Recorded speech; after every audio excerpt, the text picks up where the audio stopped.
श्रावण महिना हा पर्सनली माझा खूप फेवरेट आहे। कारण एक तर बाहेर वातावरण खूप असं उल्हासित असतं, गारवा छानसा असतो आणि दुसरं म्हणजे खूप साऱ्या सणावारांची रेलचेल। आता सणवार म्हटलं म्हणजे आल्या रुचकर मेजवानी आणि खूप सारे गोड पदार्थ। नमस्कार, मी प्रतीक्षा, तडका ऑन बीट बाय प्रतीक्षामध्ये तुम्हा सर्वांचं मनापासून स्वागत करते। जसं मी म्हटले की श्रावण महिन्यामध्ये सणावारांची रेलचेल सुरू होते, तसंच आता एक सण जवळ आलाय, तो म्हणजे नारळी पौर्णिमा। आणि नारळी पौर्णिमेला हमखास बनणारा पदार्थ म्हणजे नारळी भात। तर आज आपण बघणार आहोत अगदी सोप्या पद्धतीने नारळी भात कसा बनवायचा आणि त्याचबरोबर नारळी भातासाठी लागणारा नारळाचा चवही कसा बनवायचा हेही आज मी तुम्हाला सांगणार आहे। तर व्हिडिओ शेवटपर्यंत नक्की पाहत राहा।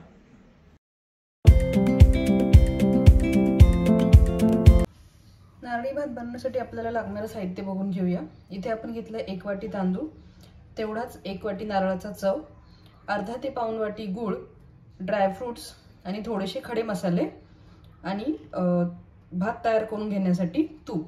तर एवढं सगळं साहित्य आपल्याला लागणार आहे। तर आपण आता सुरुवात करूया। सगळ्यात पहिले हा तांदूळ आपण 2 ते 3 वेळेस स्वच्छ धुवून घेऊया। इथे मी हा बासमती तांदूळ घेतलेला आहे। तुम्ही तुमच्याकडे असणारा कोणताही सुवासिक तांदूळ जसं की इंद्रायणी, आंबेमोहोर असे जे सुवासिक तांदूळ असतात ते तुम्ही वापरू शकता। त्याच्याने हा नारळी भात अजून जास्त छान बनतो। आता इथे कढईमध्ये मी 2 चमचे तूप हे गरम करून घेतलेले आहे। त्यात आपण हे खडे मसाले टाकणार आहोत। 2 ते 3 दालचिनी, थोड्याशा लवंग, थोड्याशा वेलची, ह्या अशा थोड्या मोकळ्या करून टाकायच्या आहे, म्हणजे त्यांचा स्वाद चांगला उतरतो यामध्ये। हे मसाले थोडेसे परतले की आपण त्यात तांदूळ टाकणार आहोत। तर इथे आपण हा जो तांदूळ धुवून घेतलेला आहे तो आता आपण यात ऍड करणार आहोत।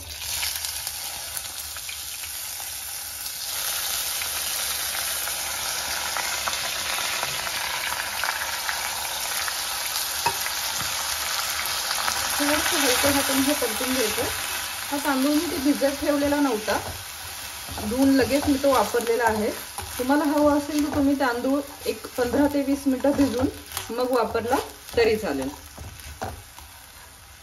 थोडासा हा याच्यामध्ये परतून घेतल्याने हलका होतो थोडासा, त्यासाठी आपण हा इथे परतून घेतोय। आणि हा परतून झाला की आपण त्याच्यात 1 वाटी तांदळाला, आता मी इथे 2 वाटी पाणी घेणार आहे। जेवढे तांदूळ तुम्ही घेतात त्याच्या दुप्पट पाणी आपण इथे वापरणार आहोत। आता इथे परतून झालेला आहे, आपण त्यात पाणी ऍड करूया। थोडं हे कमी झालेलं आहे।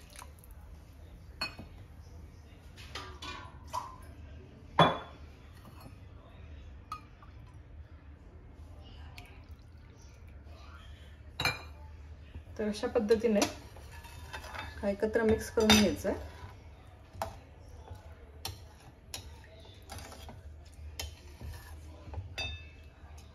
आणि लो फ्लेम वरती आपल्याला हा तांदूळ आता शिजू द्यायचा आहे।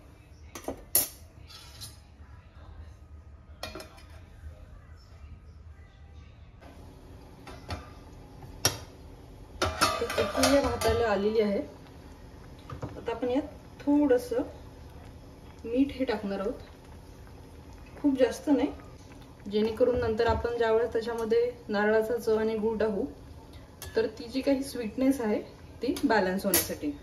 आता याला आपण पूर्ण शिजू देऊ। आपला भात तिकडे शिजतोय तोपर्यंत आपण नारळाचा चव बनवून घेऊया। तर इथे खोबरं मी आता हे व्यवस्थित मोकळं करून घेतेय आणि ते मोकळं करून झाल्यानंतर आपण त्याला छानसं व्यवस्थित स्वच्छ पुसून घेणार आहोत।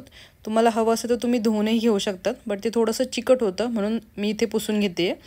पुसून झाल्यानंतर खोबऱ्याची जी मागची बाजू असते, जी काळसर बाजू असते, ज्याला खोबऱ्याची पाट असेही म्हणतात, ते आपण व्यवस्थित काढून घेणार आहोत, जेणेकरून आपल्याला पांढऱ्या शुभ्र नारळाचा चव हा मिळेल। तर इथे सगळं काढून झाल्यानंतर आता आपण मिक्सरमध्ये हे बारीक करून घेणार आहोत। बारीक म्हणजे एकदम बारीक नाही करायचं आहे, मिक्सर पूर्ण फिरवायचं नाही आहे, थोडंसं खडबडीतच याला ठेवायचं आहे। तर तुम्ही बघू शकता मी इथे थोडं थोडं मिक्सर फिरवून हा नारळाचा चव काढलेला आहे। अशा पद्धतीने थोडं थोडंच फिरवून ते करायचं आहे, पूर्ण मिक्सर एकदम फिरवायचं नाही आहे. तर असा हा पांढरा शुभ्र नारळाचा चव आपला इथे रेडी आहे, जो आता आपण पुढे वापरणार आहोत.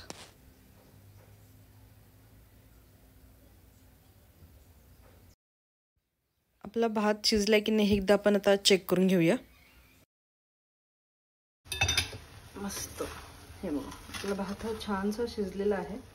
हलक्या हाताने आपण चेक करून घेऊया, जेणेकरून ती जी ही मोठी मोठी शीते जी आहेत लांब लांब ती तुटणार नाहीत. आता गॅस बंद करूया आणि थोडा वेळ याला थंड होऊ देऊया. आपला भात तिकडे थंड होतोय तोपर्यंत आपण खोबरं आणि नारळाचं जो याचं मिश्रण तयार करून घेऊया. यासाठी मी ते अर्धा ते पाऊण वाटी गूळ आता इथे घेतलेला आहे, जो आपण इथे पातळ करून घेणार आहोत. त्याचा पाक आपल्याला करायचा नाहीये, फक्त पातळ ह्या ठिकाणी गूळ करून घ्यायचा आहे. गुळाचा जो अंदाज आहे तो तुम्ही तुमच्यानुसार कमी जास्त करू शकतात. घरातल्या गुळाला गोडी किती आहे हे जनरली आपल्याला माहीत असतं आणि त्याच्यानुसारच तुम्ही हे प्रमाण कमी जास्त करू शकता. आता हा गूळ या ठिकाणी पातळ होतोय, तर त्याच्यामध्ये जर थोड्याफार गाठी वगैरे असतील तर त्या आपण आता इथे मोडून घेऊया. तर तुम्ही बघू शकता की गूळ हा व्यवस्थित पातळ झालेला आहे. अजूनही थोड्याशा गाठी आहेत ज्या मी मोडून घेते, जेणेकरून त्या आपल्याला खाताना तर जाणवणार नाहीत. तर आता हा आपला गूळ अशा पद्धतीने पूर्ण पातळ झालेला आहे. आता आपण याच्यात टाकणार आहोत नारळाचा चव. जेवढं तांदूळ तुम्ही घेतलेला आहे तेवढाच नारळाचा चव आपण इथे वापरतोय. यामध्ये हे मिश्रण मिक्स झाल्यावर आपण त्यात टाकले आहे थोडेसे ड्रायफ्रूट्स, वेलची आणि जायफळ पूड. जायफळ पूड आणि वेलची हे ऑप्शनल आहेत, तुम्हाला नको असतील नाही टाकले तरी चालेल, बट स्वाद त्याचा चांगला असतो, चांगला लागतो, म्हणून मी ह्या ठिकाणी ते वापरते. तर आता हे सगळं आपण व्यवस्थित एकजीव करून घेणार आहोत. हे व्यवस्थित एकजीव करून झाल्यावर गॅस आपण बंद करूया आणि आपण आपला जो भात आहे तो भात आपण या ठिकाणी आता या मिश्रणामध्ये टाकणार आहोत. गॅस बंदच आहे, तसाच मी तो ऍड करतेय.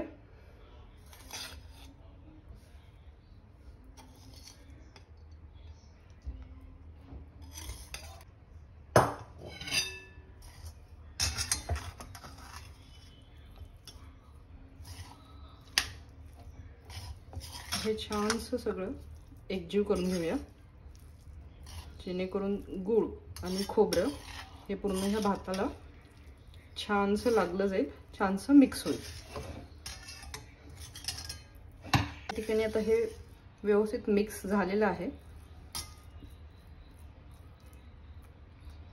आता आपण गॅस चालू करूया आणि लो हीट वरती आपण याला एक वाफ देऊन घेणार आहोत, जेणेकरून एक वेगळा इसेन्स, एक छानसी चव त्या सगळ्या मसाल्यांची, गुळाची, खोबऱ्याची त्याच्यामध्ये उतरेल. त्यासाठी आपण एक वाफ आता इथे देऊन घेणार आहोत. गॅस आता बंद करूया.